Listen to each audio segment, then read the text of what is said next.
जातियों की अगर बात करें समीकरण का की कुछ हिसाब किताब रहा है तो वो हम कर देखेंगे इस विधानसभा चुनाव। देखिए, इन खबर हरियाणा आपसे अपील करता है कि आप अपने मतदान के अधिकार का इस्तेमाल जरूर करें, अपनी चॉइस से करें, अपने मुद्दे तय करें।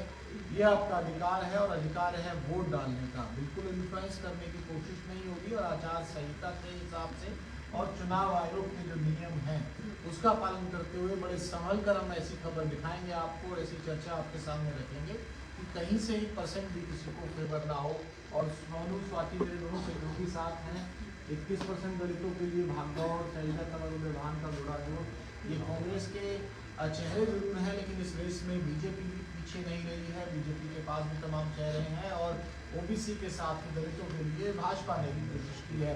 दो दलों को आप लोग मत भूलिएगा, इसमें इंडियन नेशनल लोकदल की बात कर ली जाए और इसके अलावा बीजेपी की बात कर ली जाए तो उन्होंने किसी चेहरे पर डिपेंडेंसी के अलावा दो ऐसी राजनीतिक दलों को ही हरियाणा बुला लिया अपने गठबंधन में, जो यूपी की दलित पार्टी है और एक तो बहुत पुरानी बीएसपी पार्टी है और दूसरी एएसपी है। तो पूरा समीकरण ये है और तंवर साहब का फोटो लगाने का रीजन इसमें ये भी है क्योंकि बात हम इस चर्चा में सोनू ये भी करेंगे कि अशोक तंवर के आने के बाद क्या समीकरण बढ़े हैं या नहीं बदले हैं, उन चीज़ों को लेकर चर्चा होगी। बिल्कुल सर, हम सब बताएंगे कि गुना भाग दौड़ सब बताएंगे, पूरा जोड़ बताएंगे। एक बार मैं मेरे सहयोगी अशोक से कहूँगा एक बार आवाज़ जोड़ चेक करें, मुझे लगता कहीं हमारी आवाज़ नहीं जा रही हो तो एक बार आवाज़ जोड़ चेक कर लें तो हम आपको बिल्कुल बताएंगे कि हरियाणा में जिस तरह से चुनाव चला है, सभी दिग्गज आए हैं और 21% जो दलित वोटर है, ये 2011 की जनगणना के अनुसार हमने बताया है।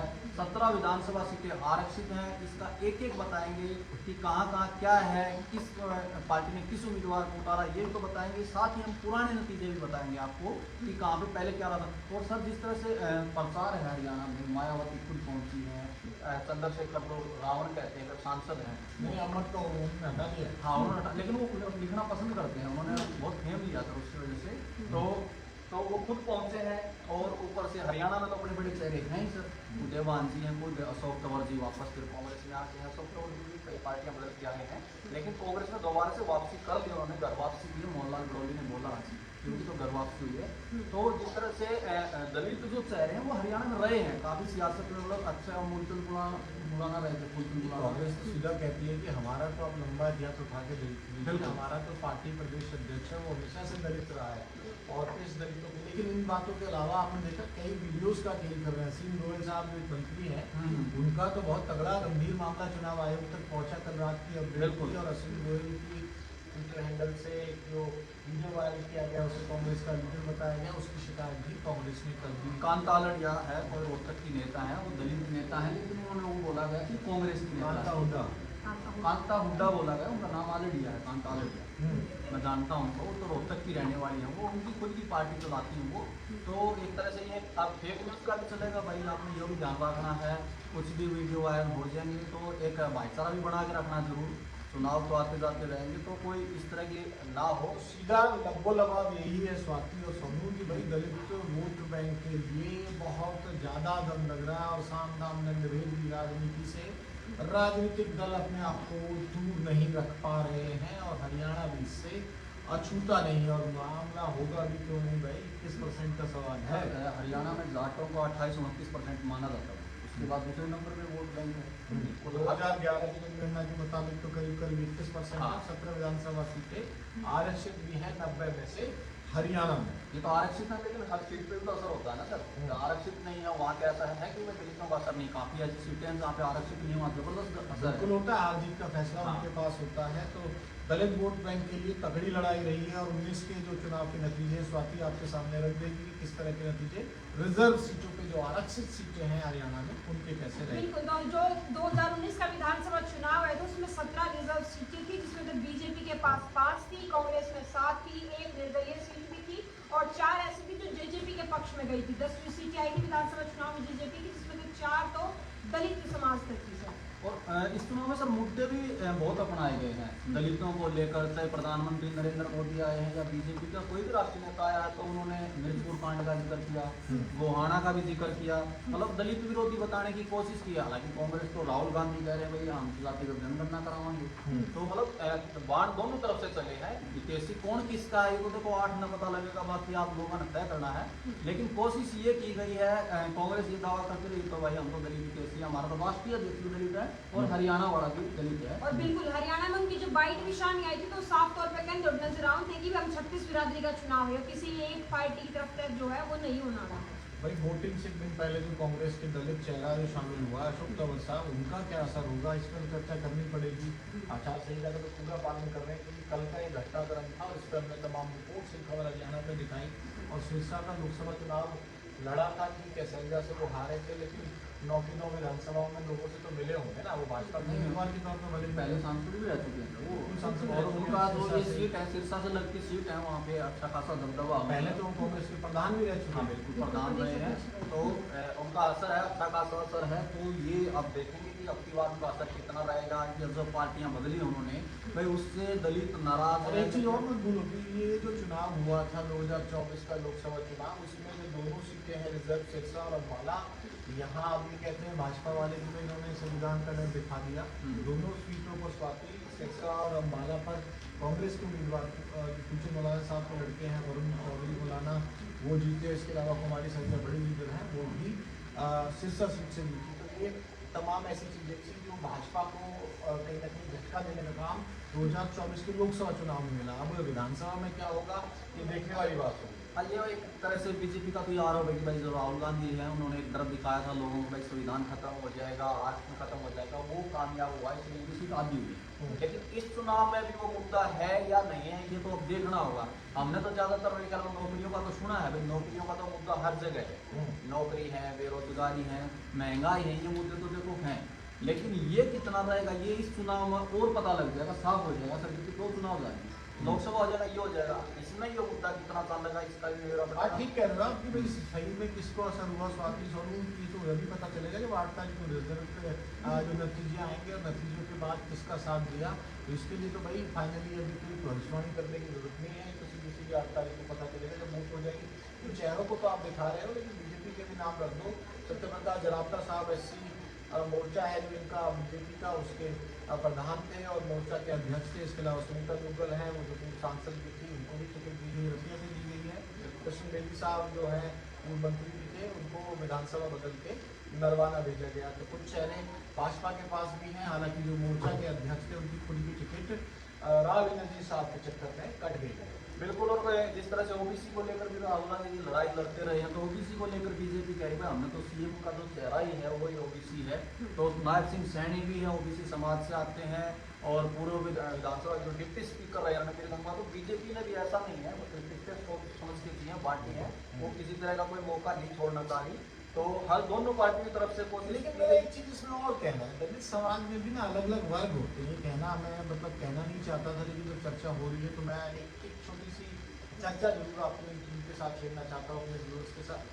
देखो भाई बात इसमें होता है कि धानक का भी अलग होता है, वाल्मीकि का अलग होता है। आपा तो किसी को नहीं मानते, आपा तो पत्रकारिता ही धर्म को मानते हैं और पत्रकारिता ही अपनी। और हरियाणा में भी सब 36 बिरादरी मानते हैं, नाराज कर रहे हैं। हाँ 36 बिरादरी वाला नहीं, ठीक है किसी एक का चल रहा हो, हर पार्टी को देना भी चाहिए 36 बिरादरी वाला। तो इसमें जो एक को बना देना, मेरा जो पॉइंट था उसको खत्म करता हूँ मैं। पॉइंट है एक में अगर बना दिया तो ये मान के मत चला जाओ, मैं बहुत हार्ड कमेंट कर रहा हूँ, चाहे वो कांग्रेस वाले हो, बीजेपी वाले हो, जेजेपी वाले हो या इंडियन नेशनल लोकदल वाले हो। कमेंट मेरा ये है इसमें, समझो आप इस बात को कि एक को किसी को बना देने से ये मतलब नहीं कि सारे ओबीसी सद गए, और किसी एक को प्रदेश अध्यक्ष बनाने से मतलब नहीं कि सारे दलित हो गए।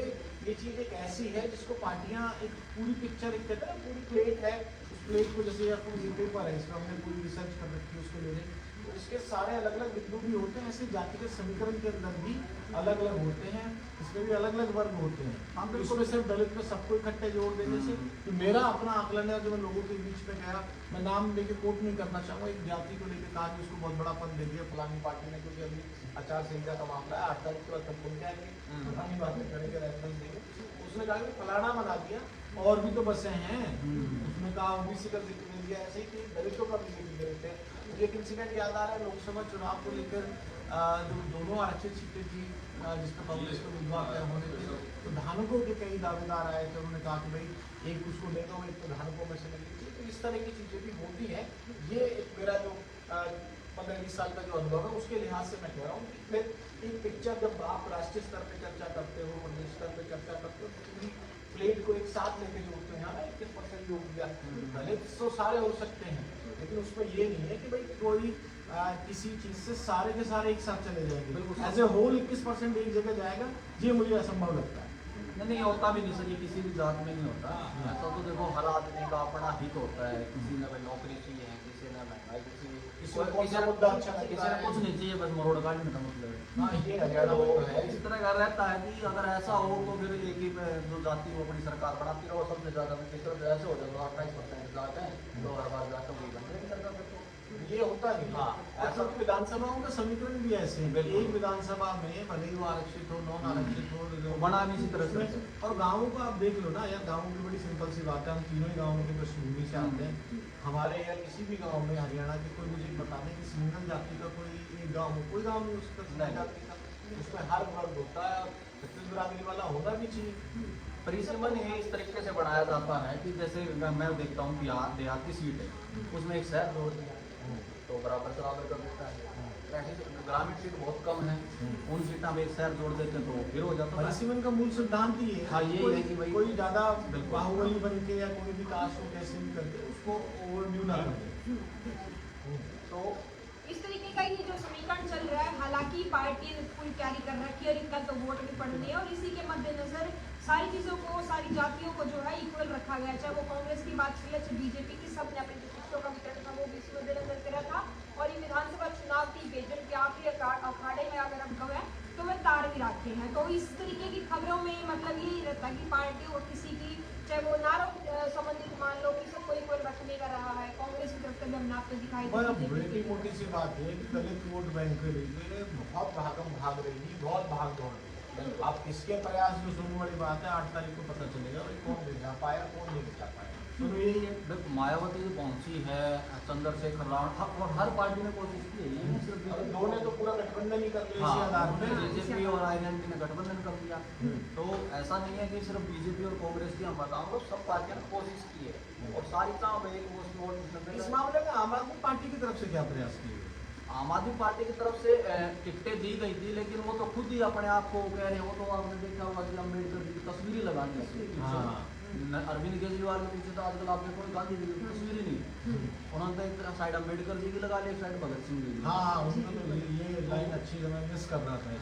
ठीक है, उन्होंने यहाँ को दिया उस तरह से चेहरा, उनका प्रदेश अध्यक्ष सुशील गुप्ता है, अनुराग ढांडा है, तो उनके भी पदाधिकारी जरूर रहे होंगे, लेकिन वो तो इसी फोटो जो पीछे चलता है सीएम साहब के, जो पूर्व सीएम साहब के, तो बदल भी गए इतने हरियाणा के आतिशी जी ने भी लगा दी। तो ये तो चलता रहता है। बाकी आपने सोच समझ के वोट करना, भाईचारा बनाए रखना और वोट जरूर करना है भाई। यह नहीं है कि घर बैठ के ये समीकरण देखते रहो भाई हमारा तो जीत जाएगा, हमारी इतनी जनसंख्या है, इतना हुआ है, वोट जरूर करना चाहिए। तो बिल्कुल इन खबर हरियाणा की टीम लगातार आपको यह अपील करने लग रही है, कैल वोट होगा, 5 साल में एक बार मौका है, इस मौके का आपने चुकना लिए हरियाणा की सरकार बनाने में अपना योगदान जरूर देना है। तमाम खबरें आपके और आप लोगों से मेरा एक निवेदन भी है, अगर आप लोग अपने अच्छे फोटोज हमें भेजते हैं या कोई वीडियोस भेजते हैं तो खबर हरियाणा के फेसबुक ट्विटर पर भी हम कोशिश करेंगे और इस बात को लेकर बातचीत करके अपनी चीज में आप लोग अगर भेजना शुरू करेंगे अपने फोटो और हमें टैग करेंगे उंगली के निशान के साथ, साइन के साथ, अगर आप हमारी चैट पे इस पे चर्चा में अगर अटैच कर देंगे तो हमारी टीम उसे डाउनलोड करके कम से कम फेसबुक पे और यूट्यूब जो भी हमारे प्लेटफॉर्म है, डिजिटल प्लेटफॉर्म है, उस पर दिखाने की कोशिश करेंगे। मतदान का जो अधिकार आपको मिला है इस संविधान में, उसका इस्तेमाल जरूर करें। हमारी यही अपील है, अपने मुद्दे चुने, अपने कैंडिडेट चुने। वो कहते हैं ना सलमान खान वाले, do whatever you want to do but do it. बिल्कुल, तो तमाम खबरें आप तक पहुंचाते रहोगे, बने रहो इन खबर हरियाणा की। बेल राम राम।